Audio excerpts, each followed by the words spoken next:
setelah mendengar pesan dari Gus Yahya, Ketua PBNU, saya ingin menambah penjelasan berkaitan dengan Anies.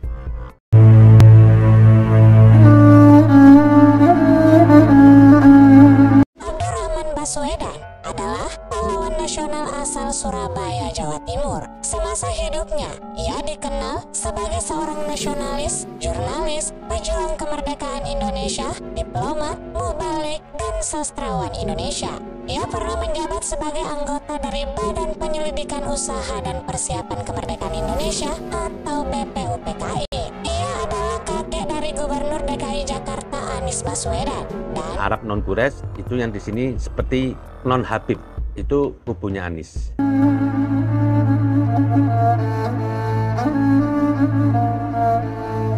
Tulisannya, AR Baswedan lalu mengumpulkan dan menyatukan para pemuda Arab untuk berkomitmen menyatakan Indonesia sebagai tanah air. Terinspirasi oleh Sumpah Pemuda, pemuda yang digalang oleh Muhammad Yamin, Sugondo, dan kawan-kawannya pada 28 Oktober 1928 di Jakarta. Para pemuda keturunan Arab pun mengucapkan Sumpah Pemuda keturunan Arab di Semarang setelah mendirikan Persatuan Arab Indonesia atau PAI. Di kemudian hari menjadi Partai Arab Indonesia atau PAI. Berikut bunyi Sumpah Pemuda keturunan Arab. 1. Tanah air peranakan Arab adalah Indonesia. Sebelum itu, mereka berkeyakinan tanah airnya adalah negeri-negeri Arab dan senantiasa berorientasi ke sana. 2. Peranakan Arab harus meninggalkan kehidupan menyendiri atau mengisolasi diri. 3. Peranakan Arab memenuhi kewajibannya terhadap tanah air dan bangsa Indonesia. Gus Yahya mengatakan Arab Quraisy di sini diterima karena kultur keagamaan di sini itu sangat memuliakan Habib karena berkaitan dengan Rasulullah, dan ajaran keagamaannya sama dengan kultur yang ada di Indonesia, seperti ziarah kubur, maulud, tahlil, semuanya sama.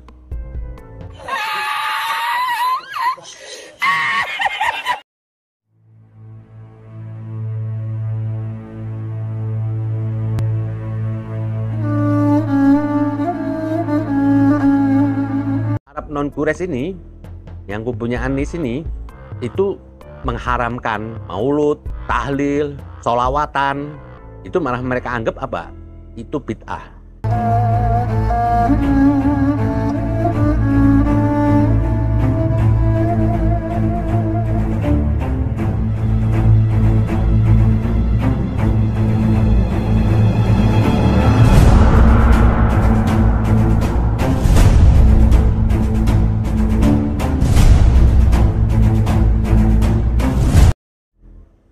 Dan dalam dakwah mereka apa? Ini harus diperangi.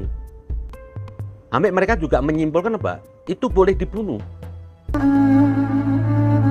Jadi cuma gara-gara kuburan, gara-gara maulid itu dibilang musyrik, harus dibunuh. Sementara dalam NU ini semua kultur agama kita ini tidak usah di Islam, di Kristen, di Buddha, di Hindu itu ada penghormatan terhadap kuburan semuanya. Memeringatin 3 hari kematian, seminggu 100 hari itu ada. Lah, bagi Arab non Quraisy ini yang kubunya Anies tuh, yang mereka tuh berafiliasi nama alirannya Wahabi,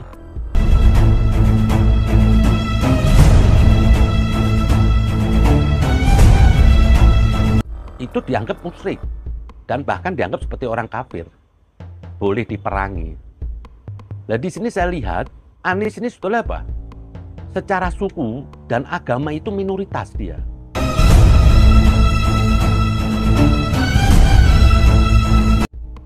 Kenapa saya bilang agama minoritas?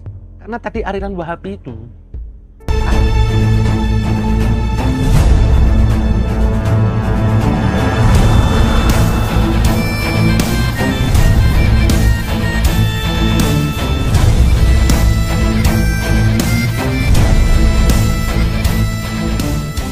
Anies juga pengurus Alirsat. Nah, tadi yang dibilang oleh Gus Yahya tentang lembaga Alirsat itu lembaga emang satu-satunya lembaga yang banyak Arab non Quraisy itu ada di situ. Mereka ini itu.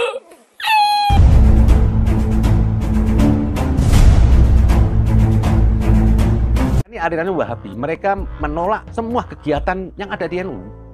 Cepat lambat tuh mereka ingin dilawan ini.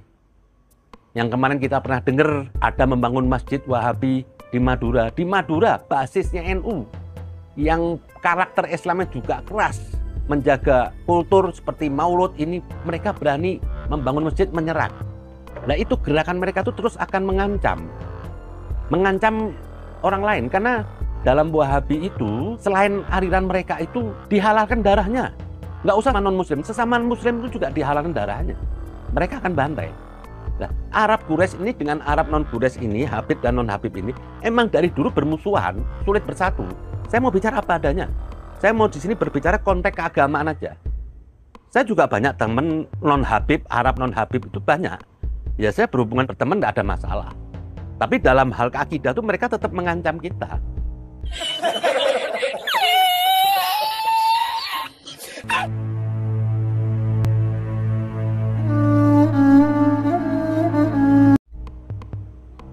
Nah, di sini kalau mau dilihat Anies terlalu bermain-main dia. Yang saya bingung, Anies kok berani menggunakan politik identitas itu loh. Padahal dirinya dia itu lemah sekali. Kalau diserang balik dengan orang menggunakan politik identitas, itu Anies hancur. Secara suku minoritas, secara agama aliran dia itu Wahabi, di sini juga minoritas.